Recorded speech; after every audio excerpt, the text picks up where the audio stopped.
Hello aspirants, आज हमारा NEET P Y Q solution series का 10वां दिन है। आज अपने पी वाई क्यू नंबर 30 से 35 तक सॉल्व करेंगे।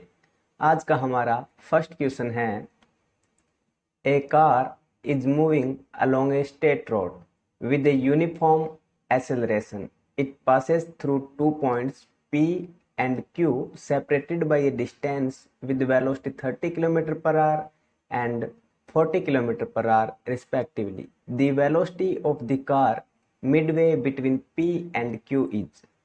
तो अगर इस तरीके से अगर कोई क्वेश्चन आए कि आपको 2 पॉइंट पर वेलोसिटी दे दे और आपसे पूछे कि उन दोनों पॉइंट के मिड पॉइंट पर जो वेलोसिटी है वो कितनी होगी, तो इसके लिए आपको एक की कॉन्सेप्ट है वो ध्यान में रखना है। पर की कॉन्सेप्ट हमारा क्या है कि मान लो ये कोई पॉइंट है P और ये दूसरा पॉइंट है Q और यहाँ पर वेलोसिटी हमें दे रखी है V और यहाँ पर वेलोसिटी हमें दे रखी है मान लेते हैं U, और जो मिड पॉइंट है वहाँ पर वेलोसिटी है V डैश। तो V डैश की वैल्यू कितनी होगी, under root V square plus U square upon में 2। तो यहाँ पर गिवन क्वेश्चन के अंदर जो V की वैल्यू है वो कितनी है 30 किलोमीटर पर आवर और U की वैल्यू है वो कितनी है 40 किलोमीटर पर आवर। तो जो मिड पॉइंट है वहाँ पर जो वेलोसिटी है वो कितनी होगी, under root 30 square plus 40 square upon 2। तो ये कितना हुआ, इसको सॉल्व करोगे तो ये हुआ 50 अपॉन अंडरूट 2, या अपने बोल सकते हैं 25 अंडरूट 2 किलोमीटर पर आवर। तो यहाँ से जो हमारा थर्ड ऑप्शन है वो क्या हो जाएगा, करेक्ट। इसके बाद हमारा जो सेकंड क्वेश्चन है वो है, a body drop from top of a tower fall through 40 metre during the last 2 seconds of its fall, the height of tower is. कि कोई बॉडी है वो टॉप ऑफ टावर से ड्रॉप की गई है, इसका मतलब जो इनिशियल वेलोसिटी है वो कितनी है, 0। और हमें क्वेश्चन में गिवन है साथ में कि जो लास्ट 2 सेकंड है उस लास्ट 2 सेकंड के अंदर जो ट्रेवल डिस्टेंस है वो कितनी है, 40 मीटर। तो हमें पूछा है कि जो टावर है उसकी हाइट क्या होगी। तो अपने देख लेते हैं इसका सॉल्यूशन। अपने मान लेते हैं कि ये कोई टावर है और इसकी जो टोटल हाइट है वो हमने मान ली कितनी, h। तो हमें h फाइंड करना है और हमने मान लिया कि इस बॉडी को यहाँ से यहाँ तक आने में जो टोटल टाइम लगता है वो 30 सेकंड लगता है। ओके।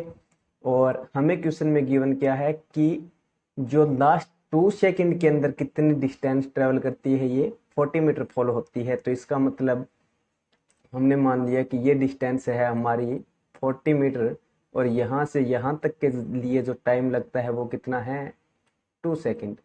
तो इसका मतलब जो ये रिमेनिंग हाइट है ये कितनी रहेगी हमारी, h माइनस 40, और इस हाइट के लिए जो टाइम लगेगा वो कितना लगेगा, t माइनस 2 सेकेंड। तो अपने इसके लिए क्या करेंगे, इक्वेशन ऑफ मोशन अप्लाई कर देंगे दोनों केस के लिए। अगर इस फर्स्ट केस के लिए अगर अपने इक्वेशन ऑफ मोशन अप्लाई करेंगे तो क्या होगा, h is equal to u t plus half a t square. तो यहाँ से यू टी वाली टर्म तो क्या हो गई, 0, क्योंकि बॉडी है वो एक तरीके से फ्री फॉल हो रही है, ड्रॉप की है उसको, तो यू की वैल्यू कितनी होगी, 0। और ये हाइट हमने h मानी है तो ये कितनी होगी, h is equal to half G की वैल्यू ए की जगह अपने क्या यूज करेंगे फ्री फॉलिंग के अंदर, ग्रेविटी एक्सेलरेशन। तो यहाँ पर जो ए की वैल्यू है वो कितनी होगी, 10, तो इनटू में टी स्केयर। तो यहाँ से जो इक्वेशन हमें मिली वो क्या मिली है, h is equal to 5 t square. उसके बाद अगर अपने इस केस के लिए अगर इक्वेशन ऑफ मोशन अप्लाई करेंगे, यहाँ से ड्रॉप की है ना बॉडी को, तो यहाँ से लेकर के यहाँ तक के लिए अगर अपने इक्वेशन ऑफ मोशन अप्लाई करेंगे तो कितनी होगी, ये हाइट कितनी है, h माइनस 40, और फ्री फॉलिंग हो रही है तो यूटी वाली टर्म तो क्या होगी हमारी, 0। आगे कितना आएगा, हाफ, और एक्सेलरेशन की जगह ग्रेविटी एक्सेलरेशन आएगा क्योंकि फ्री फॉलिंग हो रही है बॉडी, तो 10, और यहाँ पर जो टाइम लग रहा है यहाँ से यहाँ के लिए वो कितना है हमारा t-2 सेकेंड। तो यहाँ पर क्या आ जाएगा t-2 का होल स्क्वायर। तो यहाँ से जो हमें इक्वेशन मिली वो कितनी आई है h-40 is equal to 5 into में t-2 का होल स्क्वायर। तो अपने मान लेते हैं ये है इक्वेशन फर्स्ट और ये है इक्वेशन सेकंड। अब इक्वेशन फर्स्ट और सेकंड को अपने सॉल्व करेंगे और यहाँ से पहले क्या करेंगे टाइम की वैल्यू कैलकुलेट।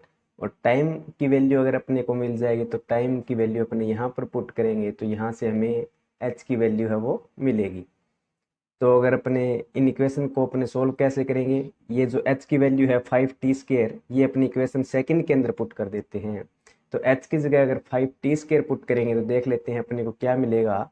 हमें मिलेगा 5t² minus 40 is equal to 5t-2²। 5t-2² तो इधर 5t-2 का होल स्क्वायर।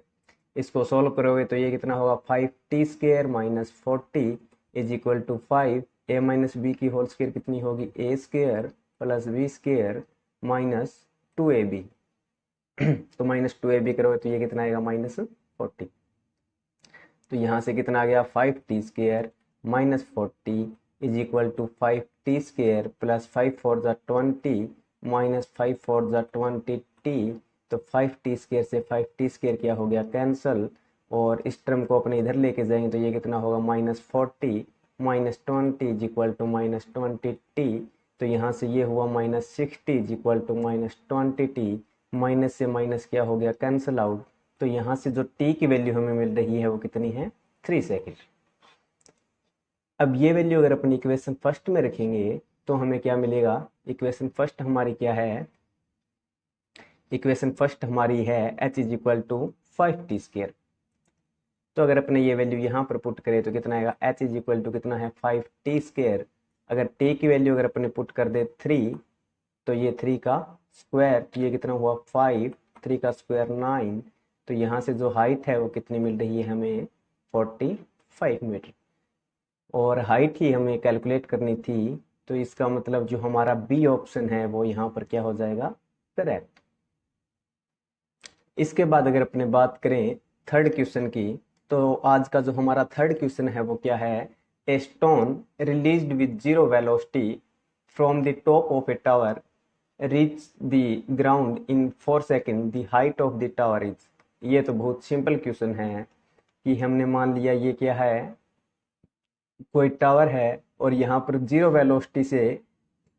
वेलोसिटी से किसी स्टोन को क्या किया है रिलीज किया है। तो इसका मतलब जो इनिशियल वेलोसिटी है वो कितनी हो गई 0 और स्टोन को यहाँ से यहाँ ग्राउंड तक पहुँचने में जो टाइम लग रहा है वो कितना है 4 सेकेंड और जो ग्रेविटी एक्सेलरेशन है उसकी वैल्यू अपने को कितनी यूज करनी है 10 मीटर पर सेकेंड स्क्वायर।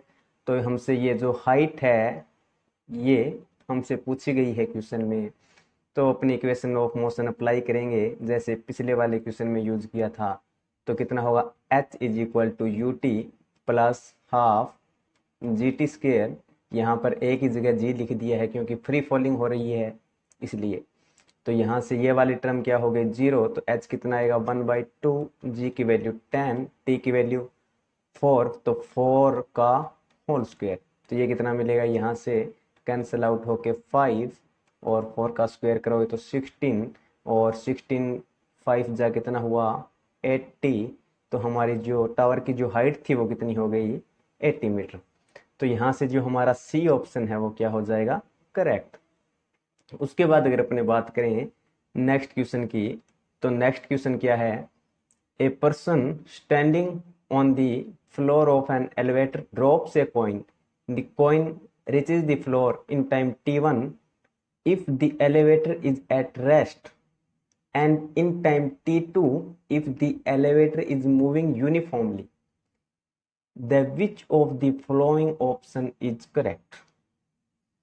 तो यहाँ पर देखो यहाँ पर हमें क्या बोला है कि कोई लिफ्ट है, ठीक है लिफ्ट है या कोई एलिवेटर है एक ही बात है। तो ये हमने मान लिया कोई एलिवेटर या लिफ्ट है और यहाँ से इसके अंदर ये कोई पर्सन खड़ा है इस तरीके से, और इसने यहाँ से अपने मान लेते हैं इस हाइट से ये किसी कॉइन को ड्रॉप कर रहा है। तो इस कॉइन को यहाँ से यहाँ ग्राउंड तक पहुँचने में जो टाइम है वो t1 लग रहा है, जब ये लिफ्ट कहाँ पर है, जब ये लिफ्ट रेस्ट में है, मतलब इसकी जो वेलोसिटी है वो कितनी है, 0।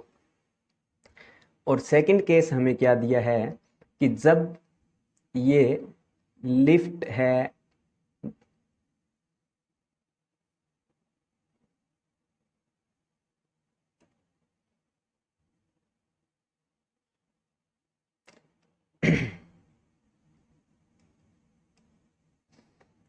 और सेकंड केस हमें क्या दिया है कि जब लिफ्ट यूनिफॉर्म वेलोसिटी से चलना स्टार्ट कर देती है, ये मान लिया कोई पर्सन खड़ा है और ये यहाँ से कॉइन ड्रॉप कर रहा है, ये हाइट भी सेम ही है, अगर यहाँ पर ये हाइट h है तो ये हाइट भी कितनी है, h।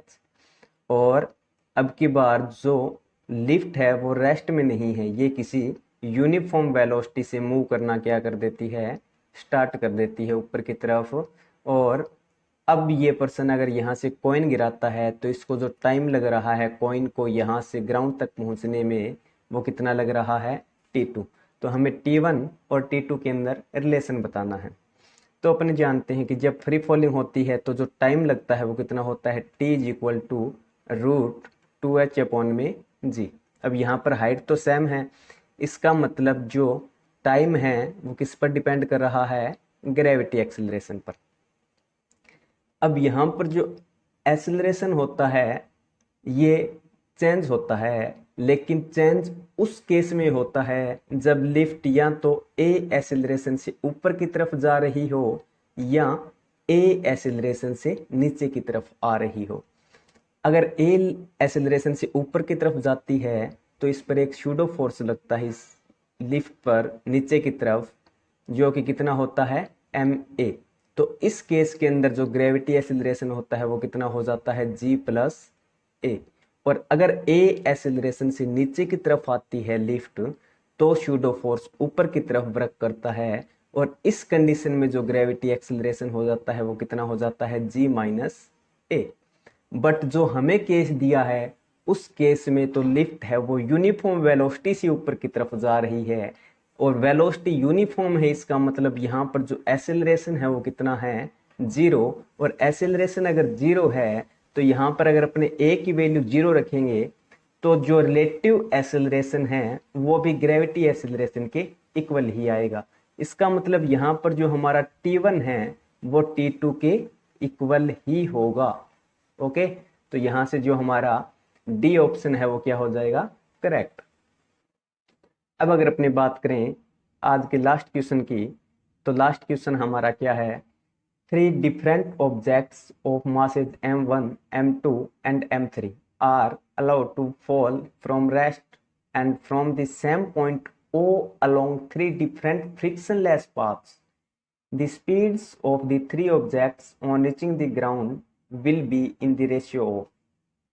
तो यहाँ पर अपने को क्वेश्चन में गिवन है कि हमारे पास जो 3 ऑब्जेक्ट है उन तीनों ऑब्जेक्ट्स के मास है वो क्या है, अलग अलग, और उन्हें सेम पॉइंट से ड्रॉप किया जाता है और अलग अलग पाथ से वो ग्राउंड पर पहुंचते हैं।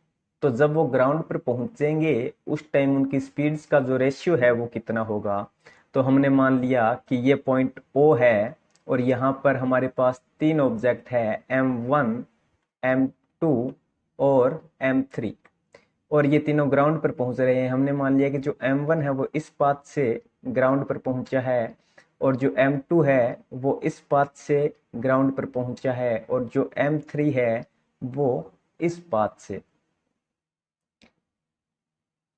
तो यहाँ पर अपने ग्राउंड पर जब ये पहुंच रहे हैं तो हमने मान लिया कि जो m1 है इसकी वेलोसिटी v1 थी, इसकी वेलोसिटी है वो v2 और इसकी वेलोसिटी को हमने v3 कंसीडर कर लिया। तो ये अपने जो v1, v2 और v3 है इनकी वैल्यू कैसे फाइंड करते हैं, अपने simply equation of motion apply करते हैं। तो इक्वेशन ऑफ मोशन है v² - u² = 2 और फ्री फॉलिंग हो रही है तो g, और हमने मान लिया कि ये किसी हाइट h से ड्रॉप हुए हैं तो यहाँ पर कितना आएगा h। अब देखो इस फॉर्मूले के अंदर जो h होता है ना यहाँ पर, ये क्या होता है डिस्प्लेसमेंट, और डिस्प्लेसमेंट है वो आपको पता है कि पाथ पर डिपेंड नहीं करता, वो बस फाइनल पोजीशन और इनिशियल पोजीशन पर क्या करता है डिपेंड करता है।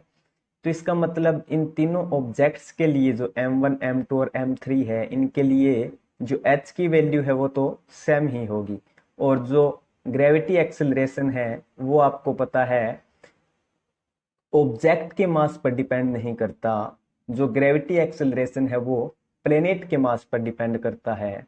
तो यहाँ पर प्लेनेट तो अपने एक ही प्लेनेट की बात हो रही है, हमने मान लिया कि अर्थ की बात हो रही है, तो जो जी की वैल्यू है वो भी क्या होगी तीनों ऑब्जेक्ट्स के केस में सेम, और यू की वैल्यू तीनों ऑब्जेक्ट्स के लिए कितनी है 0। तो यहाँ से जो वी है वो किस किस पर डिपेंड कर रहा था, वी है यहाँ पर √2gh, तो 2 क्या है कांस्टेंट, और g है वो भी तीनों ऑब्जेक्ट के लिए क्या होगा सेम, और h है वो भी तीनों के लिए क्या है सेम। तो इसका मतलब जो v1 ratio v2 ratio v3 है वो हमारा कितना होगा 1:1:1। तो यहाँ से जो हमारा सी ऑप्शन है वो क्या हो जाएगा करेक्ट। आज के लिए इतना ही, मिलते हैं नेक्स्ट वीडियो में नेक्स्ट क्वेश्चंस के साथ। धन्यवाद।